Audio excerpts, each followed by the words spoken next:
This is Today in St. Louis, focused on you. Overnight, our risk for today's severe storms jumped to a level 4 in our southern counties. As you can see here, much of the St. Louis area remains in an enhanced risk for severe weather today.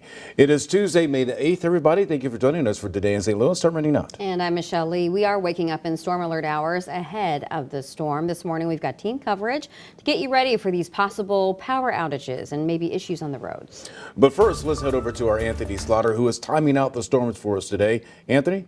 Well, I tell you what, these storms are about to fire up here in western Missouri and eastern Kansas and move this direction. As soon as late morning, we'll have them in our viewing area. And it's the sunshine on days like this that's not good for us. It means fuel. And now our sun is up, and you can see we just have a few clouds in our sky, and the fuel is in place. So a storm alert today. Western counties will see the storms first by 10, 11 o'clock. St. Louis Metro closer to lunchtime. And all of the risks are on the table today when it comes to hail, wind, and even strong tornadoes, especially in southern Missouri. So this is where the storms are going to fire up. They're starting to do so. In fact, look how quickly that storm popped up in Kansas, and boom, now it's got a severe thunderstorm warning on it.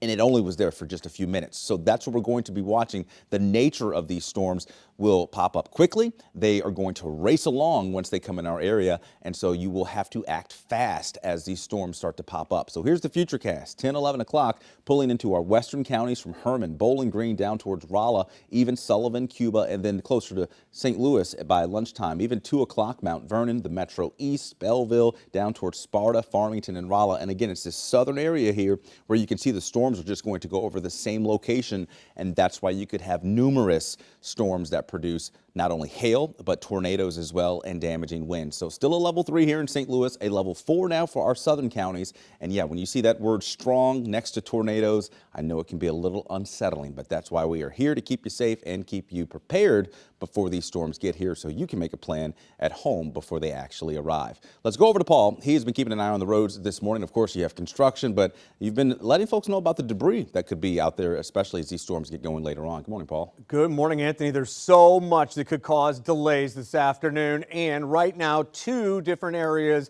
triggers that could cause delays as well. But definitely you want to be aware of what your surrounding is and that folks might be taking alternate routes that they aren't used to. This is 55 at Carondelet, our first trigger. Look at all of the equipment here and the things that could blow around during a big storm. Right now, not a major delay, but a major bit of construction, as you know. And there it is, Germania, Loughborough, Carondelet along 55. Our other trigger here is debris that is there currently, 70 going eastbound at 270. It says Bridgeton. Near that area, we do have some debris on the right side of the road, which could cause delays. And then also, you could have some lights that go in and out with electricity. And right now you have that going on at 94 and 70. We'll have another take of traffic coming your way soon.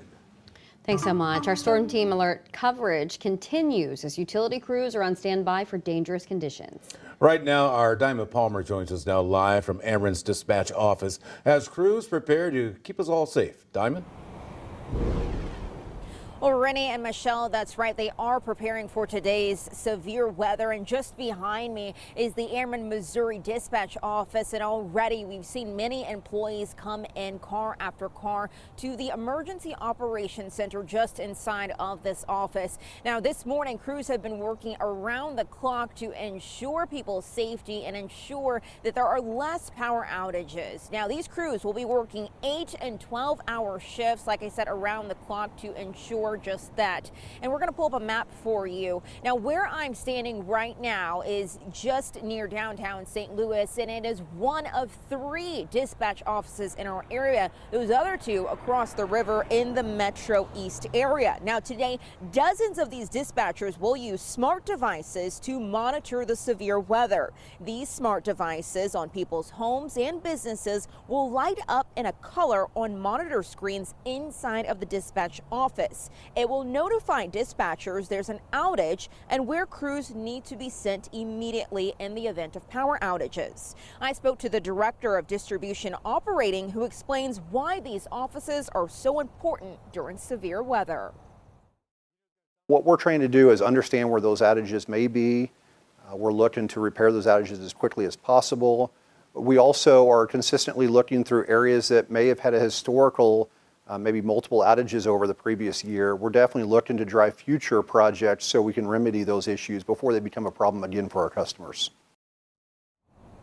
Now, it's not just Ameren, Missouri who's preparing for today's severe weather. It's also Ameren, Illinois. So that's both sides of the river. And still this morning, hundreds of power outages still from yesterday on both sides of the river. But coming up in the next half hour, I'll explain how Ameren is upgrading their aging infrastructure.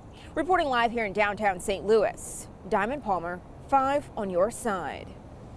If you do experience a power outage today, here are some ways to prepare. The Missouri Public Service Commission recommends that you have a multiple-day supply of bottled water and ready-to-eat foods. Charge your phone and make sure you've got fresh batteries in your flashlights and battery-operated radio. Close all of your curtains and blinds to keep that hot sun out if you have to go hours without air conditioning. Outages can also be caused by downed power lines, so just make sure that you're careful when you're cleaning up after the storm. Tree branches and other debris can hide those lines, so if you see any, assume that they're live, move away from them, and of course call 911. Our Weather First team will guide you through the storm threat with updates on air, online at ksdk.com, and also on the 5 on Your Side app. Our meteorologist will also be streaming on 5+, and you can text the word weather to 314-425-5355, and we'll send you the latest forecast to your phone. Right now, we want to bring you an update on some breaking news that we showed you just about 10 minutes ago. We now know that a man was shot and killed in North City. Now, this is a look at the scene, a live look at the scene on Farland near Natural Bridge. As you can see, several police officers are there on the scene. Police say it happened at 5:20 this morning when they found a man dead. Officers say he was either in his late teens or his early 20s. He had been shot several times. We will continue to follow this story on air and online this morning. Also breaking news in Washington, D.C. Police are clearing out the pro-Palestinian encampment at George Washington University. The students have occupied that encampment now for 2 weeks, and you can see a lot of chaos when we're looking at this video here. Officers entered that encampment just hours after students marched to the university's president's house. That march, though, was peaceful. Right now, we're taking a live look at Wash U's campus, where today the Faculty Senate will hold a no confidence vote. The vote comes 11 days after police arrested 100 pro-Palestinian protesters on campus, and Wash U's chancellor warned against future protests. Today's vote at Wash U starts at 1:30 this afternoon, and we will let you know what happens on air and online.